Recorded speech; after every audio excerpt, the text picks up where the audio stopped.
I will hear no more about how these writers do actually know the source material. They're cutting up their own promos using a made-up name for a top 3 character.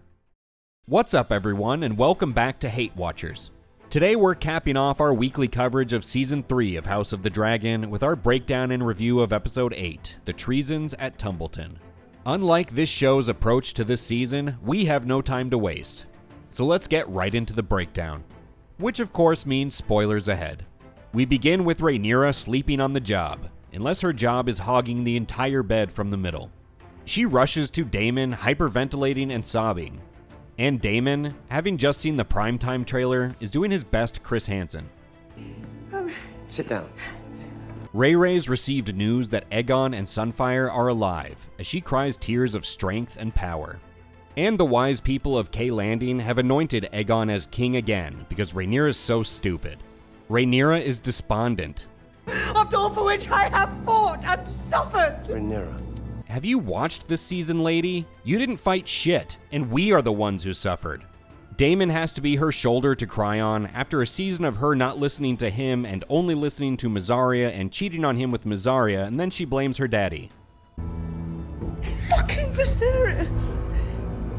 The most delusional character on television continues, saying she's met every challenge. Because she thinks lighting candles, having meetings, and scissoring Mysaria are overcoming challenges. Then they continue speaking in Valyrian jibber-jabber. Baela asks Rhaenyra if she enjoyed Mysaria's taco buffet last night, and says she hopes she can partake one day. And Rhaenyra tells her if she strengthens up these jaw muscles, maybe she can. Some Frenchmen arrive in King's Landing to surrender, but Alan tells them there's no battle here to surrender to. Then they reach for their swords. The French will find a way to surrender, and no one will stop them. Daemon has dumped out and is ready for battle, so Hugh rushes off to do the same. Lord Douche isn't reading his lines, knowing these writers didn't put anything good for him in there anyway. Then he makes Daemon get on his knees before him, and checks if this is getting Sir Gwayne the Gay excited. Douche measures Daemon's hair, seeing if his flow is worthy of knighthood.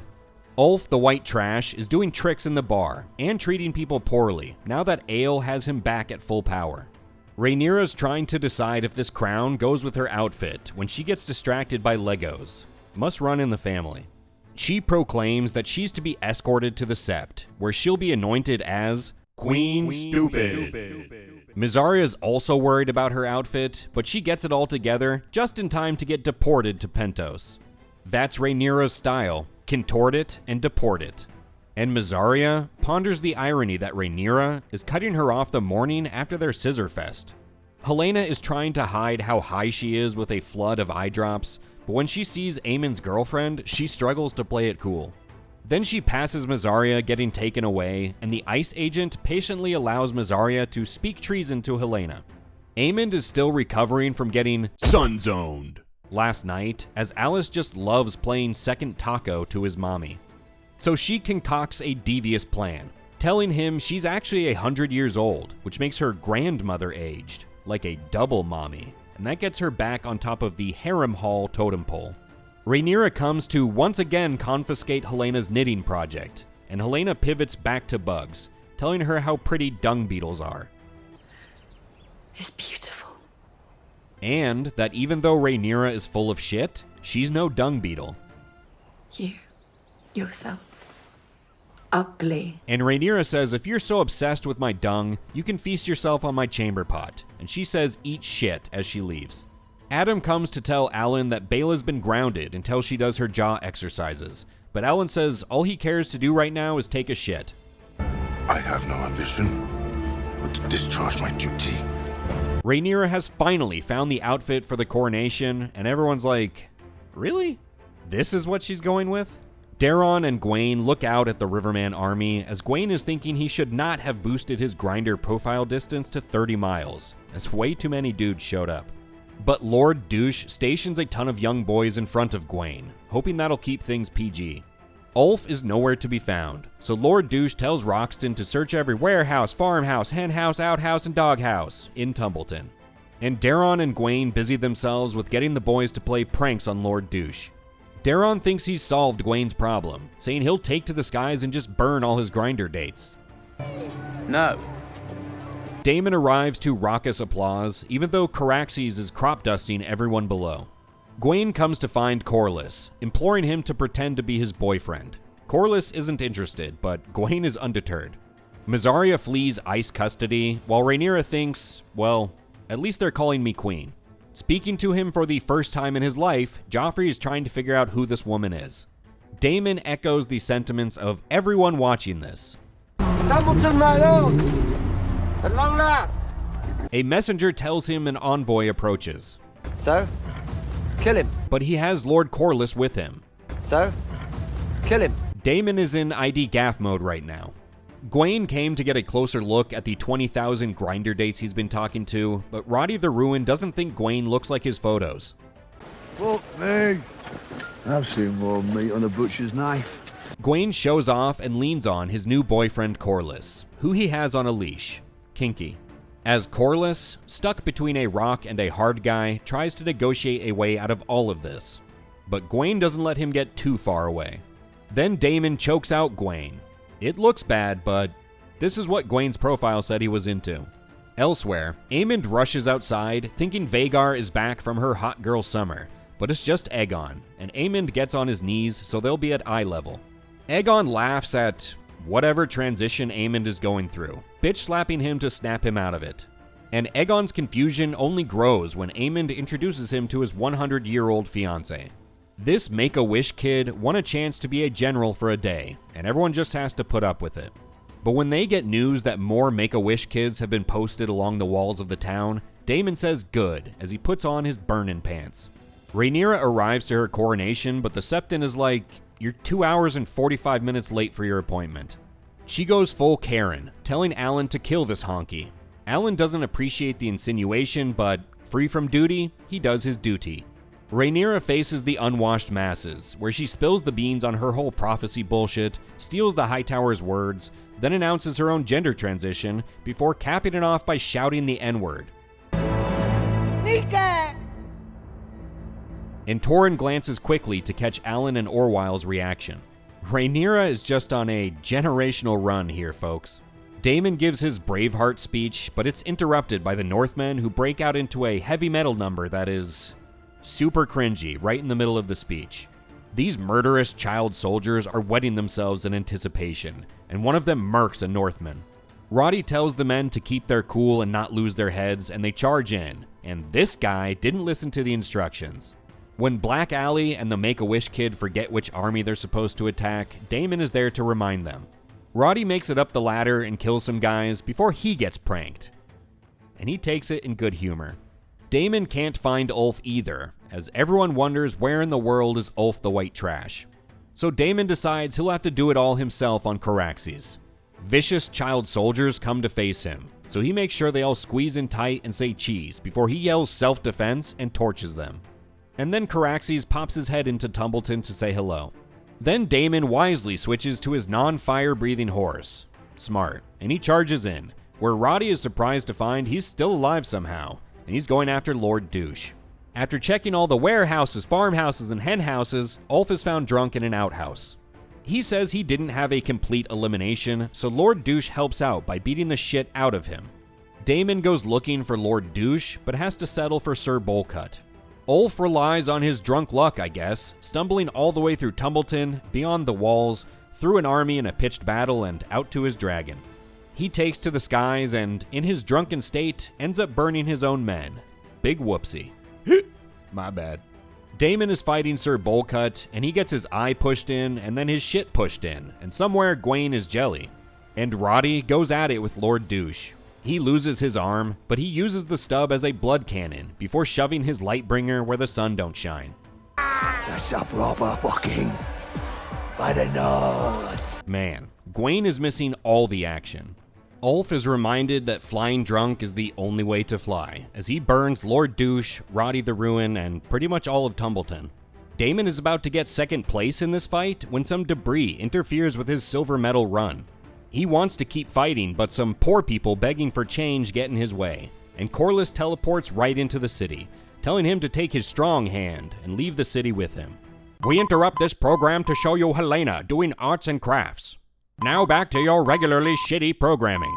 It looks like Gwayne finally got some action. A lot of action, as he has to crawl away from the aftermath. Roxton finds Lord Douche, and Hugh finds his cat, both of whom are napping, and Hugh is angry his wife is so lazy. Tired from a long day of doing nothing while thousands of men died for her, Ray goes to talk to Helena about dung some more.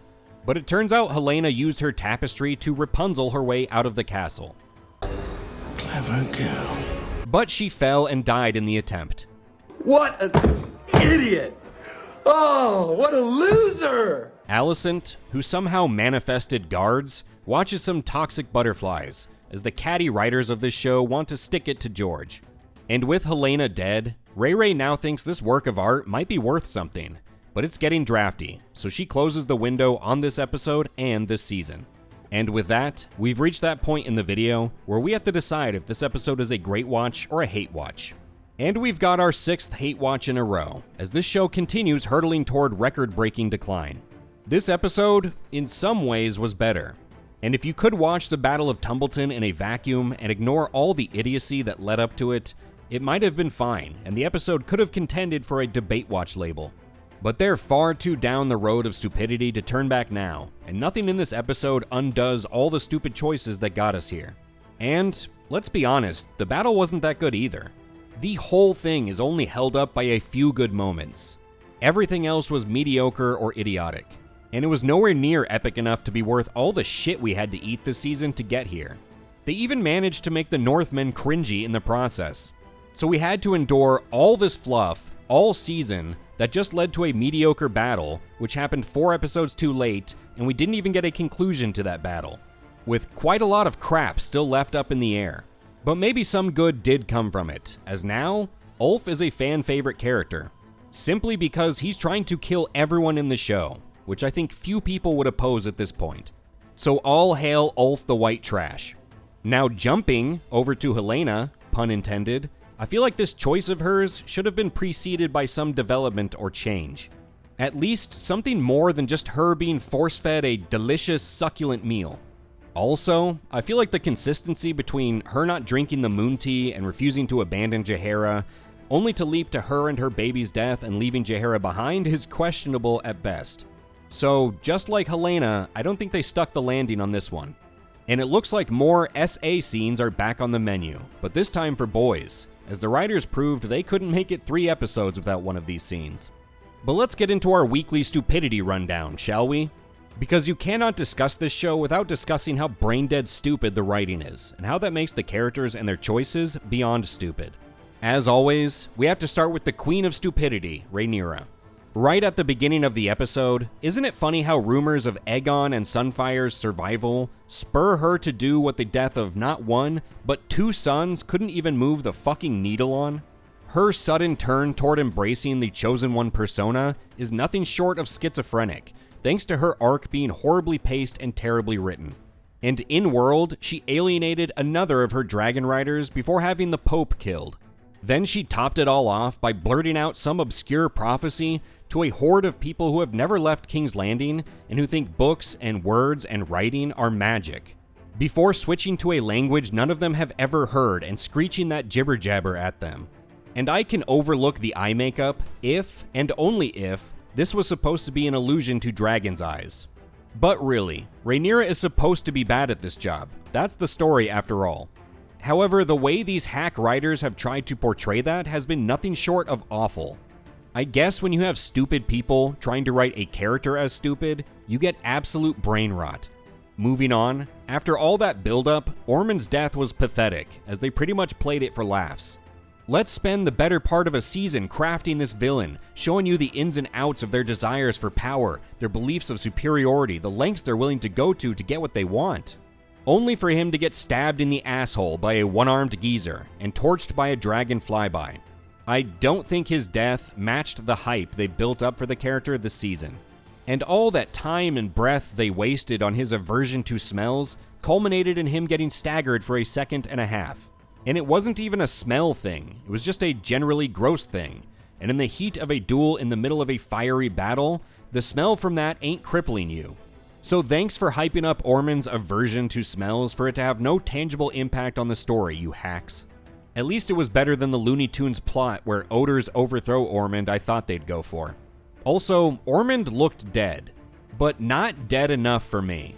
Not enough for me to trust his lightly charred corpse in the hands of these dumbass writers who might try and bring him back. Next up, a question. How in the fuck did a drunk or at least hungover Ulf waltz through Tumbleton, out through the gates, through an army, over the ring of dragonfire surrounding the town, in the middle of a pitched battle, with 2 Hightower soldiers all the way to his dragon? Seriously, what the fuck is that about? And apparently Corlys's whole contrived kidnapping plot was just so that he could be at Tumbleton to fail a peace negotiation? I get that they want to make him a man of peace, a conciliator among everyone that's so gung-ho for war. But you really couldn't find any other way to engineer that outside of Ormond kidnapping him than Gwayne busting him out to take him back to Daemon? You know Daemon, the guy he probably would have come here with if he was never kidnapped in the first place. Then Daemon brands Corlys a traitor, which is its own whole thing, but then he lets Gwayne just leave back to town? Especially after he let Gwayne know that Aegon is alive? Kinda important information for an army to have? It's all just nonsensical. Then Daemon's plot armor sees him cut his way through to the middle of town with ease, only to lose a fight to a guy with a bowl cut and sleep apnea. All the while, not using his dragon.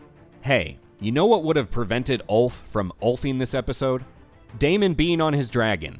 I get that Rhaenyra, in all her wisdom, made Daemon promise not to make a mess of Tumbleton, but him not using Caraxes is just plain out of character. Speaking of dragons, I love how this show is so allergic to properly using its dragons that they literally made the biggest one, Vhagar, disappear without explanation. And Alicent basically disappeared out of Harrenhal, somehow alive. I don't know why they spent so much time on Alice's connection to and apparent control over animals and her knowledge of potions and spells and general witchery for her to be completely useless in retaliating against Alicent within her own castle. And Alicent just shit out guards to escort her, apparently. And the guards can't turn around and just clear out Harrenhal to be sure their mission was a success?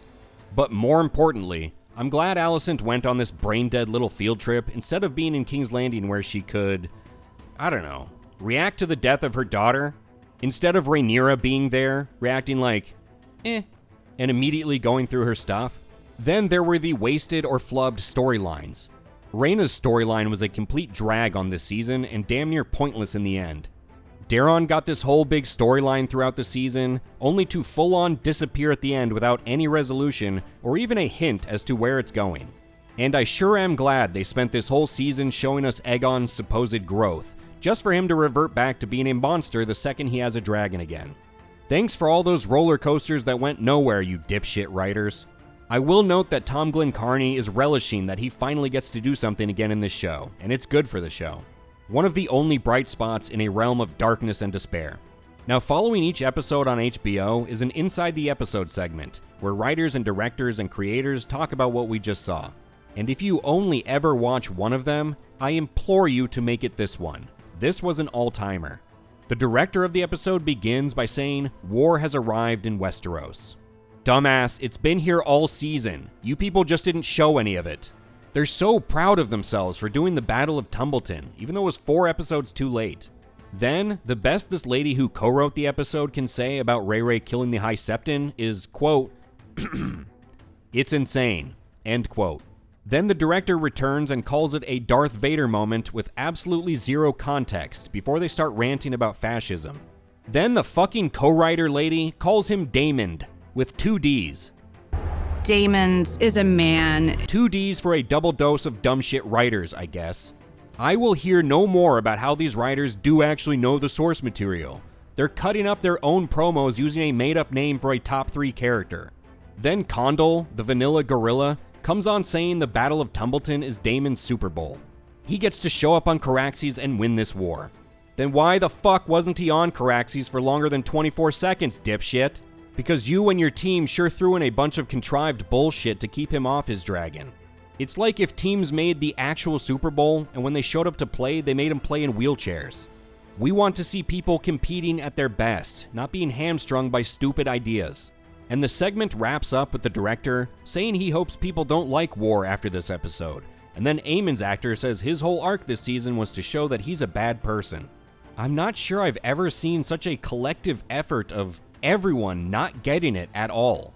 But it makes sense. They're more concerned with fighting fascism and mocking George R.R. Martin than they are actually producing a coherent story. Oh well. At least something actually happened this episode, so I can refer back to the book for the first time in weeks. Which means we're jumping into the book spoilers section of the video. I don't intend to go beyond the Battle of Tumbleton, except to say, in general, the story is not done with the town of Tumbleton. Everything else here will be contained to the book version of this episode's events. And as always, here's your spoiler warning for Fire and Blood. So let's start with the biggest WTF lore drop, that Alys Rivers is the widow of Harren the Black, which makes her like 150 years old. Now, Alys is a mysterious character in the book who is likely older than she appears. But there is zero evidence pointing toward that being her true identity. That is a complete show invention, and I think it actually makes her less interesting, which is the opposite of what they were going for. Now for the big Battle of Tumbleton. The show flipped this battle on its head. In the book, the Hightower army is advancing towards King's Landing, and it's Team Black that holds Tumbleton. The battle starts out well for them, but when Ulf and, spoiler, Hugh turn their cloaks, the town is burned. In the book, Ulf and Hugh were just shitbags of low moral character, drinking, whoring, abusing, murdering, etc. And they turned because they wanted wealth and power. And it was the people of King's Landing who grew to despise them. They weren't victims of Rhaenyra's tight leash. Also, Daemon was nowhere near Tumbleton. He's off with Nettles, looking for Aemond, etc. Also, Daemon doesn't brand Corlys a traitor. Someone on his side does, and I won't say who yet, but it's not Daemon. And I think the show might have had Daemon do this so the other character doesn't have to, because they want to make sure that other character doesn't look bad. Sunfire was never pronounced dead in the book, so he and Aegon being alive are not a debilitating shock to Rhaenyra.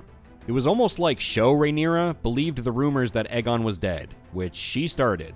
There's no account of Aegon visiting Aemond, but I guess it could have happened. But what he planned with Aemond definitely never happens. Ulf does sleep through a battle, but not this one. With a small asterisk maybe, depending on how they're adapting these events. But he definitely never went double turncloak and burned everyone. Ormond's death is slightly different. Roddy does charge through a dozen people to get to Ormond and have his arm taken off, but there's certainly no mention of a dagger up his ass. And he doesn't get roasted by a dragon. Gwayne is long dead by now, so nothing he's doing is in the book. Darren's dragon wasn't penned up, he and Tessarion were engaged in the battle.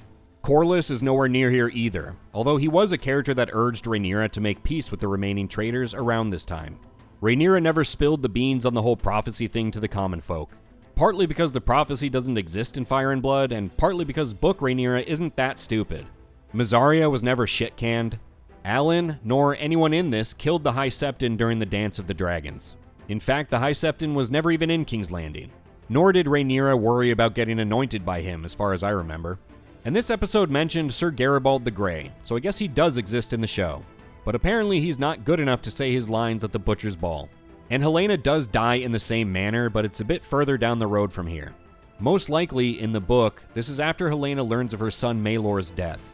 The character missing from this show that got George talking about toxic butterflies. And when she dies, her dragon goes nuts in the dragon pit, but instead, we got butterflies. And now you see why. Anyway, that's about everything I can think of for now. But before we go, I have a few programming notes. First of all, if you enjoyed this style of review, I do the same thing for the Rings of Power. So make sure to look out for coverage of that show's Season 3 in November. Also, I'll have the full season review for House of the Dragon out later this week, along with a video of this season's funniest clips, so check those out. But now it's your turn. What did you think about this season finale? What did you think about this season as a whole? Was this battle worth all the crap that led up to it? Let us know in the comments down below. We made it a full week without HBO trying to demonetize and censor opinions about this show, but they'll strike back soon.